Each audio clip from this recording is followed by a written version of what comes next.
Pero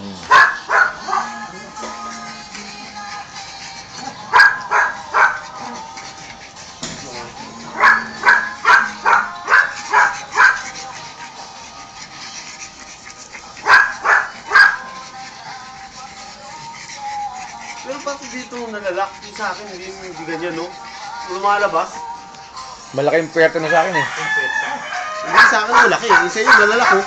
Oo nga eh. Yung sa akin hindi eh. Nagano din yung mga ganun eh. Hawak lang, hawak. Babad lang, babad. Oo. Nakalak din kaya lang nanay tayo. Kasi kumakalas. Oo, ayan, naupo na. Ay! Ano pa yung nga ito? Oo, sa ura. Hindi kasi tinrig ko sa kanya, tol. Ano, pag nakatayo ako, uupo yan. Bakit nga siya ito? Grabe eh. Kaya mo lang.